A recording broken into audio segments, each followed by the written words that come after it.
Okay. Yes, welcome to this channel, everyone. Today we are covering the latest on the Ukraine conflict and a surprising news stems from former President Donald Trump's team. A top advisor to Trump recently stated that under Trump administration, the US would focus more on achieving peace in Ukraine rather than helping Ukraine reclaim Russian-occupied territories. Let's dive into the details, the reactions, and what this could mean for the ongoing war. Throughout his campaign, Trump has emphasized that his priority would be to end this war quickly.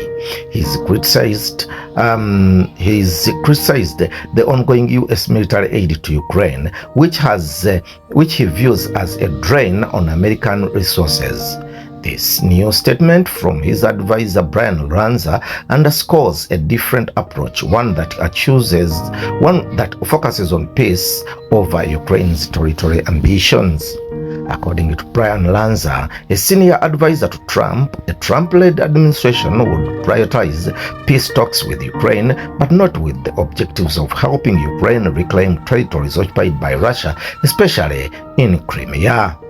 Lanza told the BBC that if Ukrainian President Zelensky insists on regaining Crimea as a condition for peace, he is not serious about negotiations.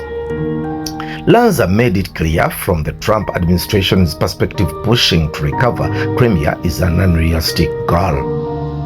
These statements stirred strong reactions. Ukraine's leadership, including President Zelensky, has long asserted that restoring all Ukraine territory, including Crimea, is non-negotiable. Trump's stance on realistic vision for peace could put his administration at odds with Ukrainian goals. While some Trump supporters agree that the U.S. should scale back its military support, others feel this approach could weaken Ukraine's ability to defend itself. Let us know your thoughts. Should the U.S. prioritize peace and to the conflict, even if it means Ukraine loses its territory? Yeah. Trump has claimed that he could end the Ukraine war in a day, but so far he hasn't laid any specific details. His team has suggested that peace talks might involve keeping the current front lines as a basis of negotiations. However, with Trump expected to make a decision within a close cycle of advisors, it is unclear exactly what he would achieve this goal. One major point of contention is the ongoing U.S. military and Ukraine. Lanza criticized the Biden administration, arguing that if it failed to provide Ukraine with enough resources at the start of the conflict to ensure victory. This sentiment reflects a broader debate over the U.S. role in the conflict and the billions already spent on aid. Some Republicans have echoed Lanza's views, questioning how much longer the U.S. can sustain this level of financial commitment. This approach marks a stark contrast to the Biden administration, which has been heavily involved in the military and financial support for Ukraine alongside European allies under Biden.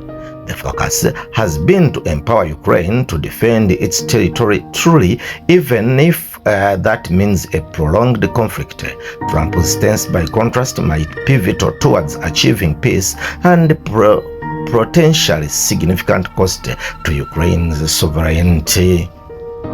This shift in U.S. policy could have major global implications. Russia's President Putin recently acknowledged Trump's claim to potentially end the war, saying it deserves attention. A change in the U.S. approach might lead to more intense diplomatic efforts or influence Europe's stance on the war. However, critics argue that a peace deal allowing Russia to keep occupied territories would undermine European security. To wrap up, Trump's advisor has made it clear under Trump administration the focus would shift to achieving peace rather than Ukraine's full territory restoration. With the Trump approach, we are looking at a radically different direction for U.S. involvement in the Ukraine conflict. Let us know what you think in the comments below. Should the U.S. press for peace, even if it means territorial compromises for Ukraine? And don't forget to subscribe and stay tuned as we follow this developing story closely. Thank you for watching and stay safe. Yes, here at the Twin TV YouTube channel, explosions, plumes of smoke and emergency evacuations.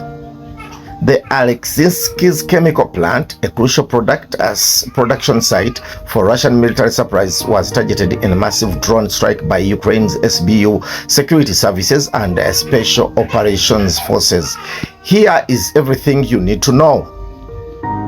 On the night, last night, the Alexinski's chemical plant, located right 200 kilometers south of Moscow, was hit by at least 13 drones.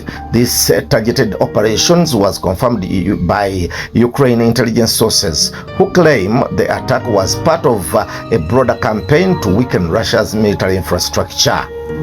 The plant was rocked by multiple explosions, sending clouds of orange smoke into the sky, a clear sign of hazardous chemicals. The SBU reported that the gunpowder production area was hit directly, releasing acids that caused the distinct orange hue. As a precaution, staff members were evacuated. Verified footage circulating on social media shows the intensity of the attack, and while Ukraine forces have not publicly claimed responsibility, SBU sources confirmed that attack was launched by Ukraine's Special Operations Unit. This attack is part of a large comprehensive operation targeting Russian facilities involved in the war efforts against Ukraine. The goal, according to the SBU, is to dismantle infrastructure that produces or stores weapons, ammunition, and other resources used in the conflict. The destruction of military facilities in Russia helps to reduce the threat to Ukraine, SBU sources say.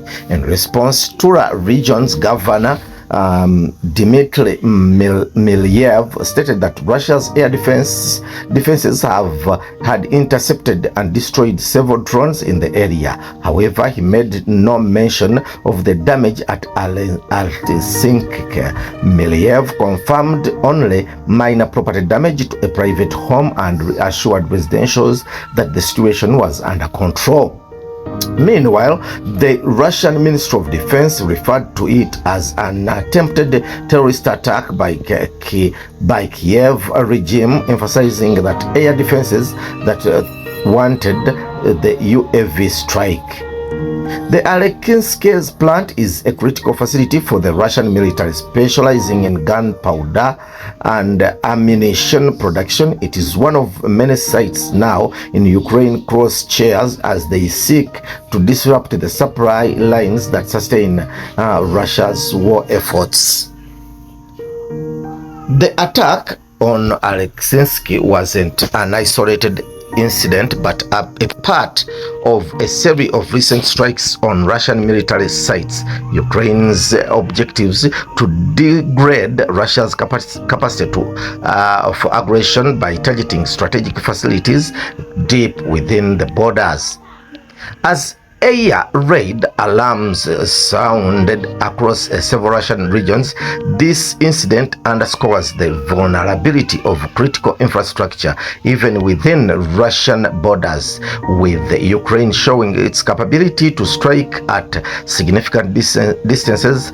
Both sides face escalating stakes in the ongoing conflict. As both Russia and Ukraine prepare for a prolonged struggle, analysis suggests that Ukraine's strikes on military production sites like Alexinski could impact the war's trajectory. pressuring Russian logistics and supply lines. So what is next in this unfolding conflict? With Ukraine striking deeper and targeting Russian war resources, could we see a shift in how the war plays out? Let us know what you think in the comments below, and make sure to subscribe for updates on the story and more.